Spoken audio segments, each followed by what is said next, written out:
to my kitchen. I'm Scott, and through this series of videos, I'm going to show you how to create really delicious restaurant quality meals for yourself, your family, and your friends. And today's episode is based on a couple of emails I've received over the last week asking for a really simple yet fantastic recipe for something to serve for dinner. And I think I have the solution. And what we're going to do is take some really high quality, delicious ingredients and combine those into a spectacular dinner. And one of those ingredients is fresh rosemary. I just picked some out of the garden. So let's head inside and get ready. For dinner tonight, we're going to be making a really simple roasted chicken. I'm going to serve that alongside a dish called spinach madeleine and some simple steamed carrots served with some butter on the top. Both of those recipes for the spinach and the carrots can be found in another episode here on YouTube. Today we're going to focus on this episode on the chicken. And like I said, it's a really simple recipe. It only has a minimal amount of ingredients. And the star of the show obviously is the chicken. That I have here, it's 3.5 pounds, and this is an organic free-range chicken. And that is important. When you're using such limited ingredients, you want each ingredient to be the most flavorful that you can find. That's why I choose the organic free-range. I've made this recipe with a conventional chicken, the one that's raised with the growth hormones and the steroids, and then once it's processed, flavors added to it. And the flavor is not the same. It's not nearly as good as what you get from the organic free-range. The price difference, people say, oh, buying an organic chicken is a lot more expensive. You know what? It's not. I paid $1.50 more total for this organic free-range chicken than the same 3.5 pound chicken that I priced at the conventional grocery store. So think about spending that extra $1.50 and buy the organic. It's much better in flavor and better for you. The other ingredients we'll need for the recipe are fresh rosemary. I grow my own rosemary. It's nice to have here on hand. It's really easy to do and I highly recommend it. You'll need 2.5 tablespoons, finely chopped. 2.5 tablespoons of lemon juice, freshly squeezed. 1 teaspoon of white pepper. 2 tablespoons of kosher salt or sea salt. Fresh ground pepper, olive oil. And the 3.5 pound chicken, as I said. So let's get started on putting this together. I'm going to put these ingredients together in a mortar and pestle. You can definitely do this just in a bowl with a spoon, the back of a spoon, and kind of mash these things up. But what you want to do is take your fresh rosemary, your lemon juice, your salt, your white pepper, a good amount of the fresh ground pepper, and that's about 30 grounds is what I put in there. About 2 tablespoons or so. We're going to add 2 tablespoons here. We might add more to the chicken as we need it. So 2 tablespoons of a really good extra virgin olive oil into the bowl. And then, like I said, I'm doing this in a mortar and pestle. You can do this in a bowl with a spoon, the back of a spoon. You just want to release as much of the oil from the rosemary as you can. Alright, I'll just mix this up just a little bit. I wanted to show you the consistency we're looking for here. It's almost a paste. Everything's just nicely incorporated.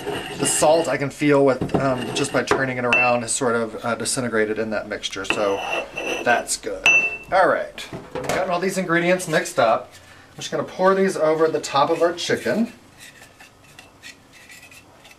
Get all that out, because all of that is really great flavor that we're going to want. And then with our hands, take this and we're just going to rub it all over the skin of this chicken. If the skin is lifting up a little bit, usually around the neck, you can get some of that mixture down underneath that. You can go inside the cavity. The point here is just to get it completely covered. The chicken is completely covered with the mixture. While I was rubbing it, I noticed that we have a lot of excess fat and skin hanging down here at the tail end of the chicken. We want to go ahead and just clip that off, throw it away, because that'll only end up burning as we roast the chicken. Chicken's completely coated, really well rubbed with the seasoning mixture. I've trimmed off the excess fat. I'm going to wrap this, put it in the refrigerator for about 2 hours. You could go for as little as 30 minutes if you're in a real hurry to get this thing out, but I'm trying to extract as much flavor from the rosemary and the lemon juice that we've added to this. So I'm going to let it sit in the refrigerator for the complete 2 hours. At that point we'll grab it out and we'll get it in the oven. It's been just about 2 hours. I've taken the chicken out and let that start to come to room temperature. It's been out for about 10 minutes. The next things you'll need for this particular recipe are a can of beer, which you've discarded a quarter of that, however you choose to do that. And one of these little gadgets. You can buy them at kitchen supply stores, Bed Bath & Beyond. I got this at a camping store. It holds the can of beer securely. You could do this without this little implement, but the chicken can be a little bit wobbly, so it's good to invest the $5 it takes to buy one of these. Baking sheet covered in foil, it makes cleanup a lot easier. And the beer is actually going to impart a lot of moisture to this chicken as it roasts, and that's sort of the key to keeping it really juicy and nice. So all you do is you take the chicken, put that right over the can of beer, letting that go right up into its cavity, and just get it on there securely, like so. And then there's a little bit of marinade left in here. I'm just going to let that run right over the chicken down into the cavity a little bit, taking all this extra rosemary and patting that on. Alright, the chicken's ready to go into the oven, which I have preheated to 400 degrees.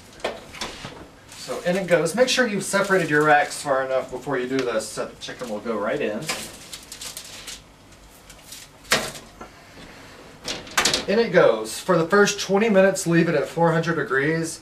After 20 minutes, turn your oven down to 350 and let that finish. It will cook for an hour and a half total cooking time. And one other note to make about this, you could do this whole process out on your grill. Just be careful of flare-ups. It has been exactly an hour and a half later. I just took the chicken out. Like I said, the first 20 minutes it cooked at 400 degrees. After that, we reduced the heat to 350 and let it cook the rest of the time with that. So I'm just taking a thermometer, sticking it in right where the thigh is, because I think that's the best place to check it. The one thing about this, since we're not going to actually cut into it until we're ready to serve it, I just want to make sure that we have cooked it to a proper temperature, and it looks like it's reading at about 165, which is perfect. So get that out. We're going to let this cool so we can handle it and then get it carved up for dinner. I've let the chicken cool down just a little bit. In the meantime, I took a platter and lined that with some baby carrots that I steamed earlier. So what I'm going to do now is just carve this up by removing the leg and the thigh, the wings and the breast portions, and getting that right onto our serving platter. Just going to get this last breast portion off of the carcass and onto our platter. And this carcass I'm not going to throw away. I feel like that's really wasteful. I'll save this until I have enough of them in the freezer, taken out and make chicken stock, so that way I have a nice supply of that, that I know it's fresh and not salted. Sometimes the stuff you get at the grocery store is a little too salty. So I'm going to put this to one side. And there's our platter. It's the roasted chicken with the steamed carrots.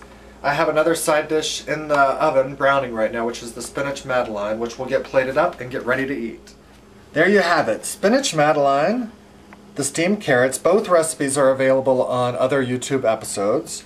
And our roasted chicken that we worked on with the rosemary and lemon. So you know what? I've got to give this a taste, because I know the chicken, it's so moist and tender, it's going to be delicious. It really is. The rosemary really infuses that during the marinating period and gives a great flavor. And the spinach madeleine, my favorite. It's creamy and spicy and really, really good. You guys got to try these 2 or 3 really simple, delicious recipes. Alright, take care. Thanks for watching. And as always, please feel free to email me at scottindenver@msn.com should you want to make a comment about the show or ask me to demo a particular recipe for you. Take care. Have a good day. Bye.